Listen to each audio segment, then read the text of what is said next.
This is the Tombigbee Tales, and I'm your host, Shannon Evans. I write about a small town in northeast Mississippi on the Tombigbee River called Columbus, and sometimes I write about the rest of the state. But today, this is about Lowndes County, in which Columbus lies. I recently attended a press conference for the Lowndes County Sports Hall of Fame, and two or three things actually stuck out to me. One, the board was all men. Two, most of the board members were a bit long in the tooth. They were 75, many of them were 80, and white. There were people of color on, there were three black men that I can think of that were on the board. But the rest were white males. And Nancy Carpenter was seated at their table, despite me being told multiple times she had nothing to do with their board. At the end of their announcements and thank yous, including one to Carpenter for helping the group get started, although that's a bit of a stretch, the board opened the floor to questions.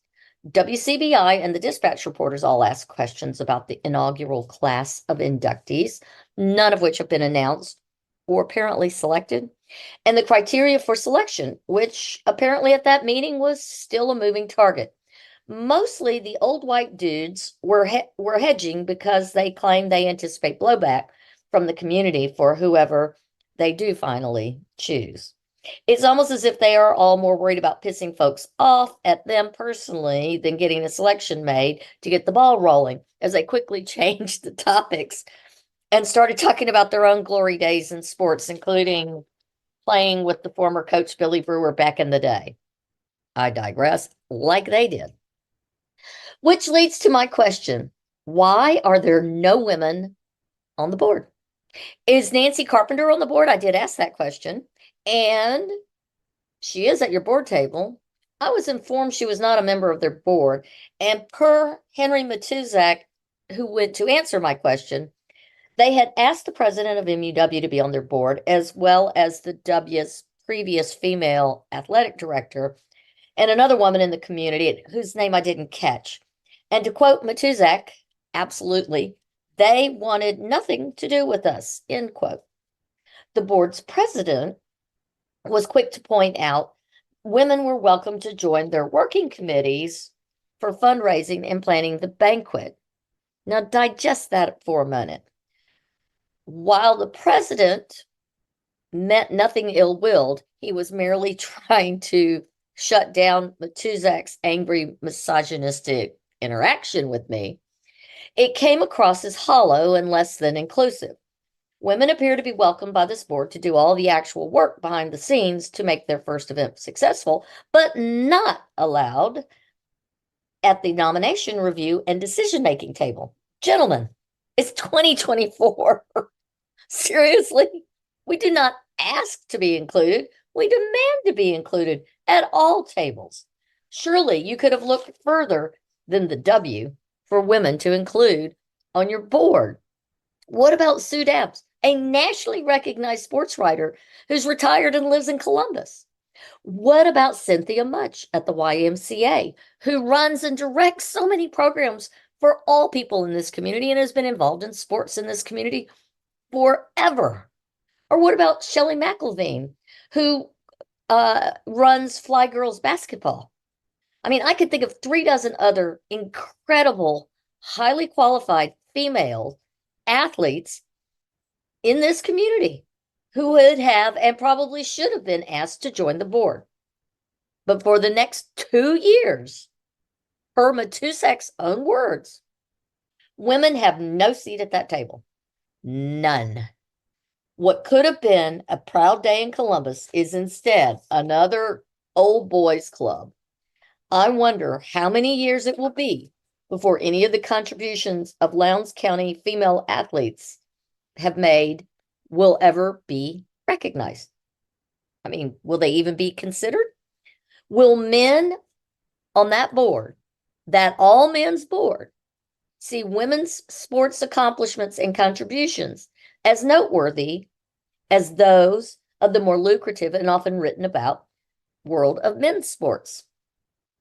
I might have just idly wondered about this and the equity of an all-male board, because I mean, I know four of the members um, of that board, and I know them well. They are all four of these gentlemen are fathers of female athletes or former athletes.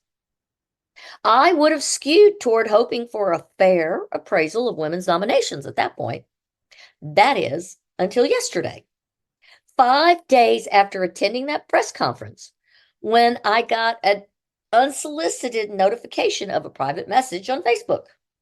I opened it to find that I was being lambasted by board founder Henry Matuzak for daring to ask him an uncomfortable question at, quote, his press conference.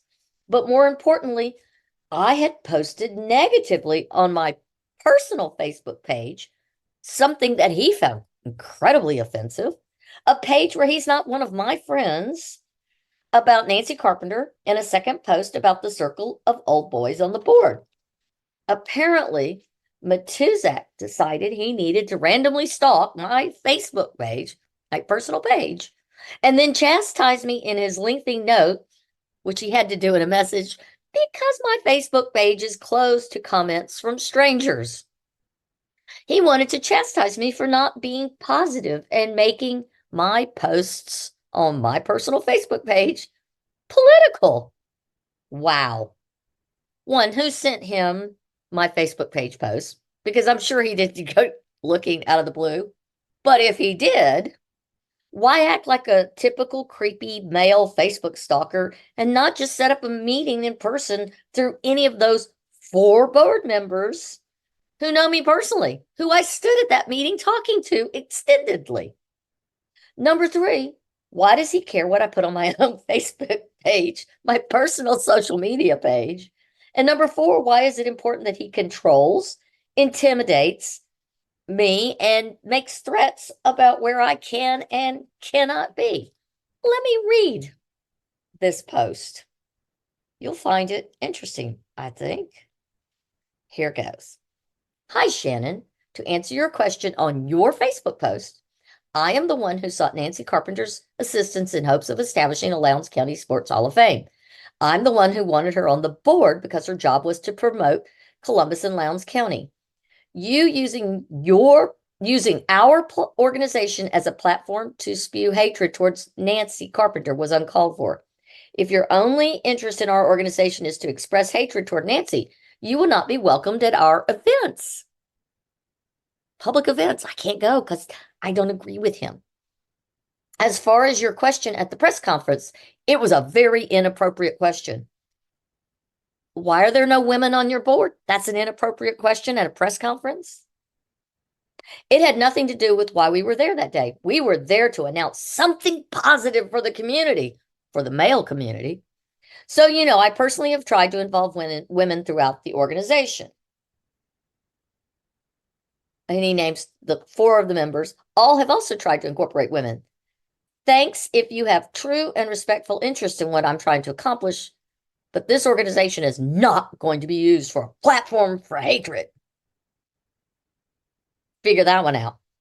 Well, my response. One, Nancy has done zero to promote Columbus over the last 14 years. She's padded her own pockets and those of her family friends. So really, I did you a favor by stating the obvious, that she will steal your money, like I suspect she has robbed the Butler gift money to either pay her unfunded salary at the foundation or use it for something other than what Miss Dixie intended, i.e. the Tennessee Williams bench. Two, it's a legitimate question to ask at a press conference why there are no women at your board. I think you gave up too easily in your search for women on the board. Your board appears to the public to be a good old boys club, and that is a seriously bad optic in this day and age. Number three, maybe if you actually talked with me instead of at me, you might have an ally for your project. I actually know a lot of history on athletics in this county, and especially women's accomplishments. Number four, and if Nancy is so helpful to your organization, other than agree you should have one, what has she actually done to make it successful? Has she written any grants to help you have seed money? They've been in existence for about a year or two now. What fundraisers has she held on your behalf? Using the boardroom and supplying water and coffee does not count. Number five, how does your organization plan to move forward to be inclusive in a public way? This note from you is pretty indicative that you want to muzzle any possible support that does not fall in with what you want and that you plan to censor what anyone involved says on their own private social media pages. I don't think you really want strong women with significant backgrounds helping you. Clearly, you rather have someone like Nancy who makes nothing but empty promises. Good luck with your endeavors. I'll be over here hoping you succeed despite your best efforts to hamstring the entire operation with a known charlatan in your circle. Don't believe me? Ask her former board members, starting with Quinn Brislin, Joe Beckett, or Whirly Bird. Don't just take my word for it. She was forced to retire or be fired. Have a good day. He did reply, and I'll end fairly soon after this.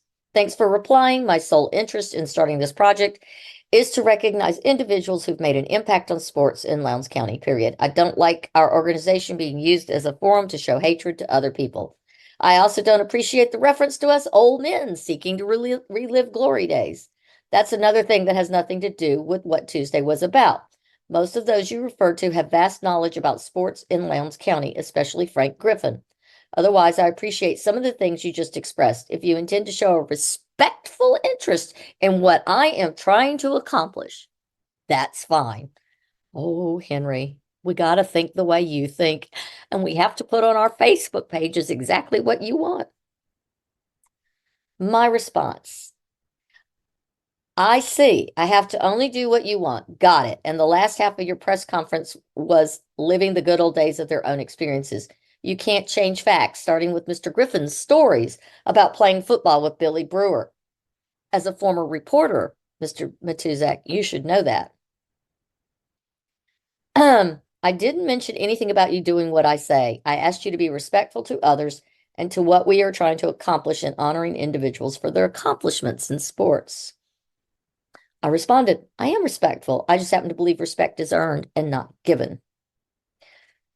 And he goes on, he's angry about me taking shots at Nancy Carpenter and old men on my Facebook. He's really upset about me putting what I think on my personal Facebook. Why can't you be positive about what we're trying to do instead of tearing people apart? My response: why do you care what is on my Facebook page? Why do you care about Nancy Carpenter so much? As to old men, you might need some thicker skin to sit on a public-facing board. And he continues on and on and on, because clearly he needs to be correct and in charge of what I say or do. I kind of told him a lot of people better than him have tried to control what I say or do, and it's not really worked out for them. I still say and do what I want. Anyways, the gist of it is, I told him to go outside and enjoy the day yesterday. It was pretty because I was taking up far too much rent-free space in his head. But apparently, he continued. And so do I. You know, I really wanted to support this organization. I do think it could be a positive thing for our community. I have told at least 3 people on the board that I would help them find and write grants and make a sizable contribution personally and show them ways to raise funds in a community. But now I think I'd be hard pressed to do anything after the behavior of their founder who sits on their board. If my question about the makeup of his board made him so angry that he stalked my Facebook and went out of his way to try and bully me into silence, I question his judgment and temperament as one able to lead or participate fairly in something as important as this in our community. At the very least, he has an obsession with protecting Carpenter. I don't know, maybe she let him sit in that box seats of hers at the Mississippi State football games. Who knows? Maybe she shared her perks with him.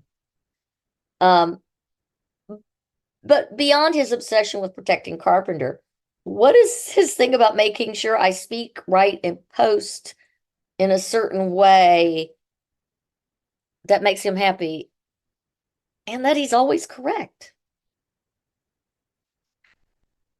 Instead of being so thin-skinned, Matuzak could take this as an opportunity to investigate the actual history of the Columbus CVB and their significant downturn in tourism with Carpenter at the head.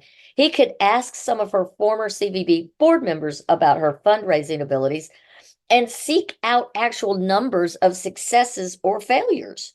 He could also reach out to a broader community to find local athletes, coaches, or college sports recruiters to be on his board to create a more inclusive environment. Women make up 52% of the population.